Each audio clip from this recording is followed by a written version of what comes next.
기업 들려주는 남자. 안녕하세요. 기업 들려주는 남자 홍보기입니다. 최근 게임 대장 기업이던 NC소프트의 하락세가 가파릅니다. 다양한 이유들이 나오고 있는데요. 이번 시간에는 NC소프트의 하락세에 대한 원인에 대해 알아보고 앞으로 NC소프트의 방향이 어떻게 흘러갈지에 대해 공부해 보도록 하겠습니다. NC소프트가 신작 블레이드 앤 소울 2 출시 이후 계속해서 기업 가치가 하향 곡선을 따라 흘러내리고 있습니다. 한때 104만 8천원까지 했던 주가는 6개월이 지난 지금 40% 정도 내린 64만 9천원까지 주저앉아 버렸습니다. 반면 다른 게임주들은 오히려 급상승하거나 제 가격을 유지하는 등 안정적인 흐름을 보이고 있어 상반된 흐름을 보이고 있는데요. 시장의 전문가들이 바라보는 견해들은 하나같이 단순히 신작 블레이드 앤 소울 2의 흥행 실패가 아니라고 입을 모으고 있습니다. 장기적으로 NC소프트의 시스템적인 문제라고 하는데요. 이 부분을 좀 살펴보도록 하겠습니다. NC소프트는 대표작인 MMORPG 게임인 리니지를 통해 국내 유료 게임사들의 과금 체계, 유저 확보 전략, 게임 스토리 등 전반적인 유료 게임에 대한 기틀을 잡은 기업입니다. NC의 시스템과 비슷한 다양한 MMORPG 게임들이 출시되고 과금 시스템, 유저 확보 전략을 NC와 사뭇 비슷하게 운용하면서 국내 게임사들이 수익을 확보하고 있습니다. 즉, 유료 게임을 만드는 게임 제작사, 퍼블리싱 기업들은 NC가 곧 시스템의 기준이 되는 기업이었습니다. 하지만 2020년부터 게임 유저들 사이에서는 내가 과금한 만큼 혜택을 보고 있는가에 대한 의문이 생기면서 유저들은 게임사들에게 불만이 많아졌습니다. 특히 과금을 한 소위 핵과금러들이 질러놓은 아이템들을 멋대로 자율화시키거나 확률을 늘려 흔한 아이템으로 만들어 놓은 것이 NC소프트의 가장 큰 악재를 만들어 놓았습니다.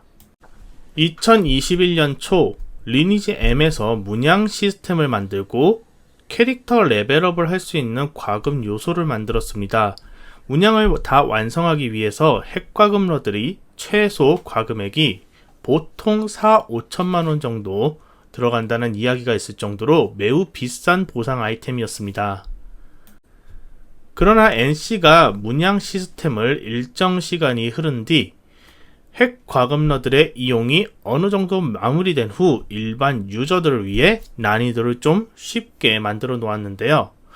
어느 정도 확률이라면 핵과금러들이 내가 먼저 이용한 값으로 이해하기 쉬울 것인데 문제는 너무 풀어버린 것입니다. 4천만원에서 5천만원을 들여야 만들 수 있는 문양을 1,000만원 안팎이면 만들 수 있는 아이템 보상으로 만들어버리자 핵과금러들은 NC에 대한 극한의 배신감을 느낀 것입니다. 핵과금러들의 반발이 일어날 수밖에 없었습니다. 여기에서 NC소프트가 핵과금러의 의견을 받아들이고 적절한 대처를 해줬다면 별로 큰 문제가 발생하지 않았을 것입니다.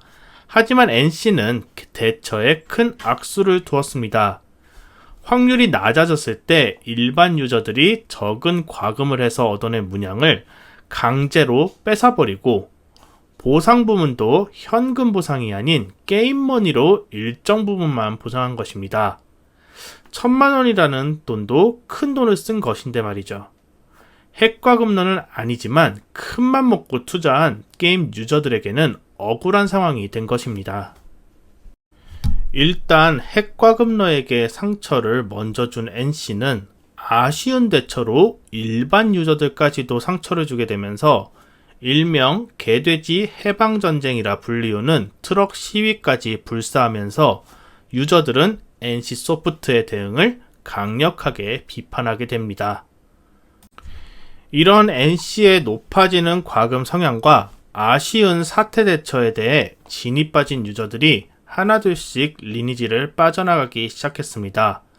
물론 NC의 다른 대체제를 찾아야 되었지만 마땅히 대체 게임을 찾기가 힘들었기 때문에 초기에는 빠져나가는 양이 얼마 되지 않았습니다. 하지만 최근 카카오 게임즈의 오딘이 출시되면서 NC가 아닌 새로운 기업에서 리니지와 비슷한 과금 시스템과 게임 스토리가 출시되었습니다. 핵과금러 입장에서는 리니지를 벗어날 수 있는 새로운 게임으로 옮길 수 있는 통로가 열린 것입니다. NC의 유저 수가 급격히 줄어들 수밖에 없는 상황이 마련된 것입니다. 더불어 NC는 이번 리니지 사태로 인해 다음 신작에 대해서는 과금에 대한 제한과 고객의 불만사항을 최대한 반영하도록 조치하겠다는 발언을 했고, 사람들은 마지막으로 기대한 듯 보입니다. 그렇게 나온 것이 바로 블레이드 앤 소울 2였습니다. 하지만 불소2에 대한 유저들의 평가는 차가웠습니다. 무협한 리니지가 리니지 했네 라는 평가가 잇따랐습니다. 리니지 M에 나오는 유료 아이템인 아인하사드의 축복과 유사한 불소2의 연기 시스템이 유료 서비스로 공급되자 유저들은 반발했습니다. 과금을 통해야지만 유연한 레벨업이 가능하다는 부분이 리니지 M과 똑같다는 것입니다. NC의 발언과는 사뭇 의견 차이가 있는 부분이었습니다. 이후 불소2 제작진은 연기 시스템을 없애버리고 모든 유저들에게 연기 시스템을 풀어버렸습니다. 미리 연기 시스템을 구매한 사람들에게는 연기 시스템에 연기 시스템을 덧붙여 사용하게 했습니다. 그 결과 게임 자체에 인플레가 발생하였고 아이템 값이 소위 똥값이 되어버린 상황이 발생해버렸습니다. 첫 시작부터 게임이 재미가 없어져 버린 것입니다. 일각에서는 NC게임 서버 접속이 이렇게까지 쉬운 적이 없었다는 등 흥행에 대해서 아쉬운 실적을 보여주었습니다. 결론적으로 NC는 게임의 매출을 책임져주는 핵과금러 중심이거나 혹은 미래를 위한 일반 유저들 중심의 게임 시스템이거나 하는 요금 먹더라도 한쪽의 입장에 집중하는 게임 정책을 취해야 했어야 합니다. 기존의 리니지처럼 핵과금러를 위한 정책을 고수했으면 어땠을까 하는 아쉬움이 남는 대목입니다.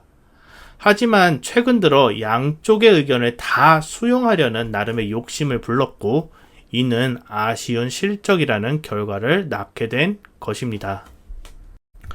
그렇다면 NC는 다시 부활할 수 있을까에 대한 부분은 시간은 걸리지만 예스라고 생각해 보려고 합니다.